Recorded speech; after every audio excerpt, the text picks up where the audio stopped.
and I want to show you how I can HDR it with Photoshop, but then I will show you how I really do it in life, because I don't use Photoshop for the HDR. So it's a little, side note, but I think it's important. So I've got my 3 RAW files. I'm going to go into Tools, Photoshop, Merge to HDR Pro. And that's going to take my RAW file, and the way I've just done it, which is take the RAW files and from Bridge directly putting them into Pro HDR, is really the most quality way you can do HDR with Photoshop. However, I find that the engine, the Photoshop engine, is not very good in Photoshop CS5 or even Photoshop CS6, and I'm going to demonstrate to you why. Because I use another software which is called Photomatics. Now there is nothing new really in this new Merge to HDR Pro. One of the new things that there is the presets. There is 2 new presets that happen. Actually 3, I think. City Twilight is a new one. Okay, not so bad on this one.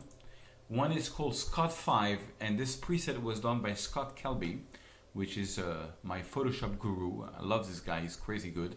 And actually, his preset works pretty well for that photo. And then you've got another preset, which is from RC Concepcion, which is part of the Scott Kelby team. And this one is a lot more flat. So I'm gonna go with the Scott Kelby setting as a starting point, because I think it's a good starting point. And so he put details the whole way up to 300%. Let me see if I can put the gamma a bit more like this. Yes, and a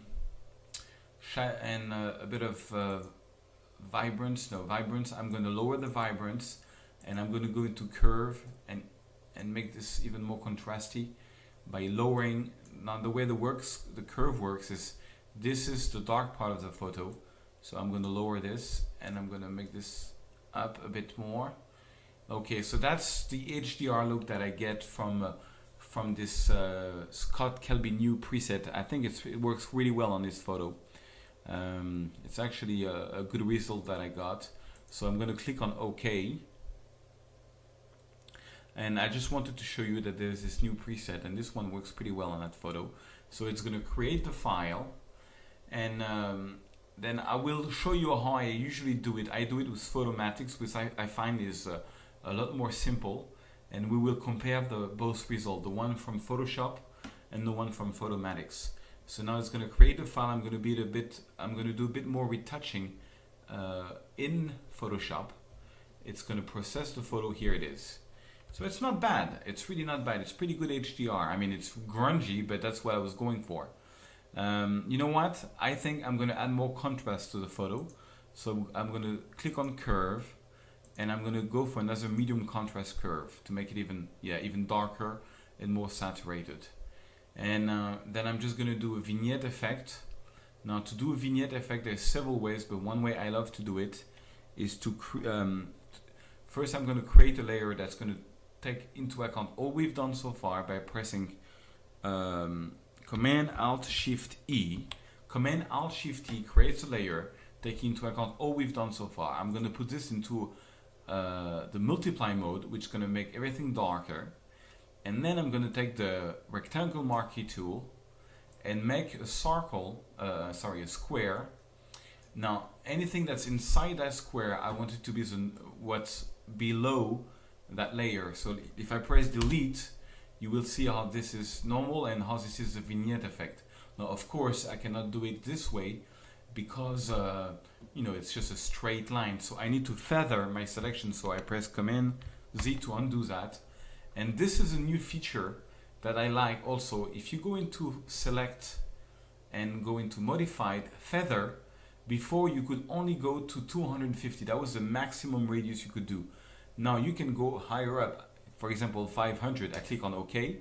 So it's going to really feather that selection, and I can press delete, and now I have a nice vignette effect. Okay, so yeah, I just wanted to show you this new setting. Now that's not the way I usually work, so I'm going to save this. I'm going to call this Photoshop HDR. Okay, Photoshop HDR in final result. Okay, I'm going to leave this open. I'm going to go back in Bridge. Okay, so I drag and drop them onto my other, this is my English version of Photomatix. It says, what would you like to do with the files? Merge for HDR, I click on OK. I have the 3 files, I click on OK.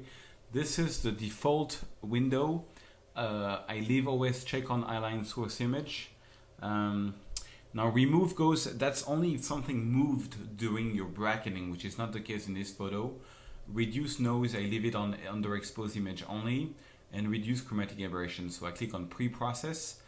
And the reason I show you that is because if you like HDR, I advise you to not do it with Photoshop CS6, but to do it with Photomatix. I find that the result, I love the look that Photomatix gives to the photo. It doesn't always work well, but it's good to give them to give it raw files so you get the best result, just like we did for Photoshop CS6. So okay, so it's merging, reducing chromatic aberration. So let me put on pause and I come back when it's ready to rock and roll. Here we are, I click on tone mapping and okay, so I click on default to make sure that I'm at the starting point. I'm going to make this a bit bigger so you can see.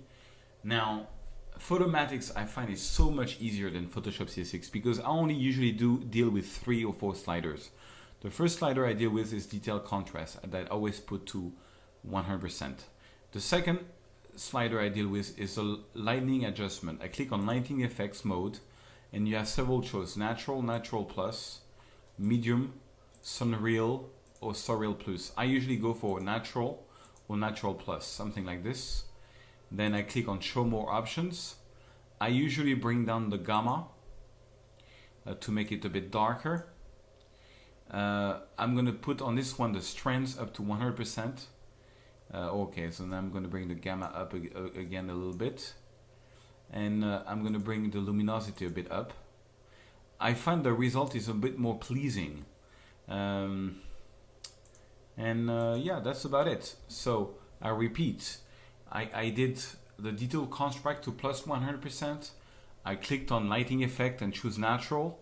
And I just lowered the gamma to make it a bit darker, a bit more intense in the mid contrast, but it's going to darken the whole photo. So I put back a bit luminosity. One thing I sometimes do also is saturation highlights. I boost a bit the saturation highlights and the saturation shadows, kind of like that. Okay, and I click on process.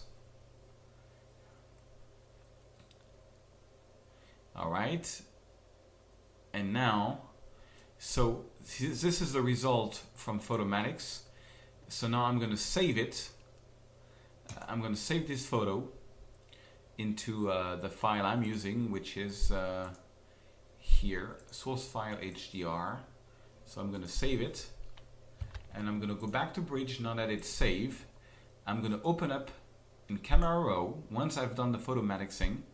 And I'm going to boost, I'm going to do the whites and the blacks because usually the photo that came out of Photomatix lacks of contrast. So I'm going to do the blacks, the whites, and I'm going to do the blacks. Okay, and I'm going to boost like hell the clarity because I think clarity works really well with this when it comes out of Photomatix. Okay, and maybe I'm going to lower the vibrance a little bit to make it a bit less vibrant. Okay, something like this. Bring it a bit the exposure maybe. Maybe open up the shadows even more and bring down the highlights even more and boost the contrast. You know, you just check it out. And I'm going to do the FX and do the post-crop vignetting. Okay. So this is straight out of the oven. I'm going to click open image. And this is the Photoshop result. Okay. And this is the result with Photoshop CS6. And this is the result with Photomatix. I think the detail slider, the Scott Kelby setting is a bit crazy at plus 300, but some people like this very grungy look. I prefer this look, which is a bit softer. I don't know, Photomatix has got some kind of look. This was, yeah, it's just a little advice on HDR. I would advise you to not go into Photoshop CS6 HDR Pro, but do the workflow I just showed you with Photomatix. I couldn't help but show you this trick.